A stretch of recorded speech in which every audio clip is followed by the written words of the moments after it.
हरियाणवी में मेरी जो ट्यूटर होती थी वहाँ पे सेट पे ऑल द टाइम, तो सुनीता जी वो जो मुझे सिखाती थी, मैं ज़्यादा करके लाइंस पे ही काम करती थी, ऐसा नहीं मैंने अलग से कोई भाषा सीखी हो। लेकिन मेरी ये प्रॉब्लम है कि मैं जहाँ जाती हूँ वहाँ का एक्सेंट अडेप्ट कर लेती हूँ मैं, चाहे मैं कोई भी किसी भी कंट्री से मैं आती हूँ तो मेरी सिस्टर हमेशा पॉइंट आउट करती है तुम्हारे में वो एक्सेंट आ रहा है, तो मैं फिर उस पर काम करती हूँ। आजकल वो कहते तुम अब हरियाणवी में बात करने लग गई हो तो मुझे पता नहीं चलता है, मेरी थोड़ी थोड़ी भाषा में वो आ जाता है। आनंद सर आपके लेफ्ट है, अमित फ्रॉम दैनिक जागरण। सर इस तरह की फिल्म है जहाँ पे एक पर्टिकुलर रीज़न वो कहानी में सेट होता है, वहाँ के लिए डायलेक्ट कितना ज़रूरी होता है? नहीं, मुझे लग रहा है खास करके हम लोगों जो हिंदी फिल्म जब हम बना रहे हैं तो ये बहुत ही ज़रूरी है, बिकॉज हमारे पास इतनी सारी लैंग्वेजेस हैं और इतने सारे तरीके से आप अपने आप को बयान कर सकते हैं. So for an actor also and for director और राइटर ऑल्सो ये बहुत ज़रूरी हो जाता है कि आप जिस रीजन में जा रहे हैं उसको थोड़ा समझें, उसकी ज़बान को समझें. वहाँ से मुझे आई एम वेरी श्योर कि आपको बहुत इंटरेस्टिंग चीज़ें मिलती हैं to drive a story and to create a character.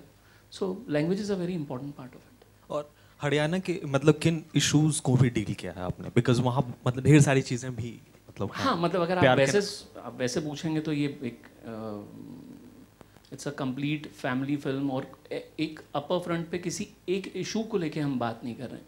But हाँ, अगर आप बारीकी से देखेंगे तो जो भी वहाँ के इश्यूज हैं वो एक पॉइंट पे हम लोग टच करके जा रहे हैं हमारी कहानी में. तो it's not the first layer of the film, but हाँ, अगर आप ध्यान से देखेंगे तो आपको नज़र आएगा कि हम उस रीजन में गए हैं, उस स्पेस में गए हैं और उनके बारे में भी कुछ बात की है.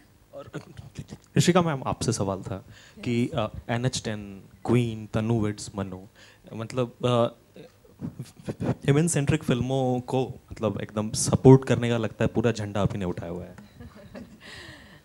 It's not like that. I've made earlier movies like Desi Boys, it's commercial, and Slice of Life, Chalo Dilli, so all different, but it fell together, NH10 and Tanu is Manu. So nevertheless, I will make different kind of films I would love to make.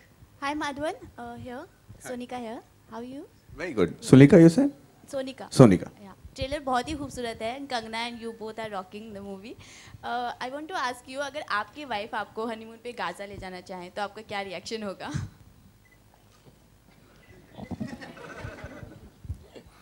मतलब मैं seriously सोचूंगा कि मैंने जिस औरत से शादी की थी कहीं वो मतलब कहीं बीच में चेंज तो नहीं हो गई, क्योंकि क्या है कि जान बचाने के लिए थोड़ी बहुत एक्साइटमेंट ज़रूरी होती है, बट ऐसा नहीं कि गोली लग जाए या फिर आपको बंदी ले जाए और फिर उस टाइप की एक्साइटमेंट ढूंढें, क्योंकि मैं उस टाइप का बंदा हूँ नहीं. And if my wife wants to go to Gaza then I mean if I love her enough then I probably go, but I will try to convince her not to go. But as far as this film is concern, this वो Gaza जाने वाली जो बात है वो सिर्फ एक dialogue में आता है, हम एक्चुअली ले नहीं जाते. पर मुझे लगता है कि इसकी जो सबसे ज़रूरी बात है इस फिल्म की, जो आई थिंक आनंद जी भी आपको बताएंगे, कि हमने हमारी बैंड बज गई इसको रियल बनाने में. हर एक फ्रेम, हर एक इमोशन, हर एक किरदार को रियल बनाना, क्योंकि ये फिल्म रियलिटी में एंटरटेन करती है. या फिर इसको अगर हम एक इमेजिनरी फिल्म बनाएंगे तो वो बहुत मुश्किल है कन्विंस करना जो इमोशंस इस फिल्म में हमने आपको दिखाने की कोशिश की है.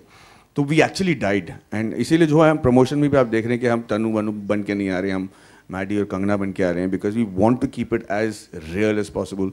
And even the Haryanvi accent that Kangana had to do, it was really tough, but we couldn't do it on a caricaturist level. It had to be real. इसीलिए बेचारी उनकी बैंड बज गई थी. और and even to make the character look different in terms of visually, that was another very tough issue. So I think what do you have to say? लेकिन I feel कि जो husband wife की story है और जिस तरह से आजकल जो उनके कॉन्टेम्प्रेरी मैरिड लाइफ में जो भी इश्यूज आ जाते हैं वो बहुत ही रिलेटेबल हैं. ऐसा नहीं था मुझे कहीं किसी भी डायलॉग को लेके या किसी भी सीन को लेके ऐसा नहीं लगा कि ऐसा तो कभी होता नहीं है. In fact they can easily be a real life story also, you know. So यही खूबसूरती है इस कहानी की. Thank you. Kangana, here you are right. Kangana, हमने सुना है कि जब आप फिल्म की शूटिंग कर रही थी उस दौरान आप अपना सेल फोन बिल्कुल भी नहीं यूज़ करती थी. कितनी सच्चाई है इस बात में, जानना चाहेंगे? मैं अपना सेल फ़ोन ऐसे भी यूज़ नहीं करती हूँ, बहुत कम यूज़ करती हूँ। और ना मैं किसी सोशल मीडिया पे हूँ, और दिन में मैं ज़्यादा करके ऐसे अगर मैं खाली बैठी हूँ तो कभी I don't seek some sort of gossip और समथिंग। तो मेरा फ़ोन मेरे साथ कभी होता ही नहीं है, ए। और बी, अगर उस पर भी मुझे थोड़ा सा कैरेक्टर अगर टफ हो, ऐसे तनु की तरह, दत्तों की तरह, तो दूसरा उससे बिल्कुल ही नाता छूट जाता है। मैंने सारा कसर पूरा कर दिया। ये सारा दिन वीडियो गेम खेलते हैं, वो वीडियो गेम जो भी गेम होती है। कंगना, लेकिन आपकी जो काफ़ी आदतें हैं वो आमिर खान से भी मिलती हैं। वो भी सेल फोन नहीं यूज़ करते, अवार्ड्स फंक्शन से दूरी बनाए रखते हैं। तो ये कहना गलत नहीं होगा कि आप भी बॉलीवुड की मिस परफेक्शनिस्ट बनना चाहती हैं? हैं?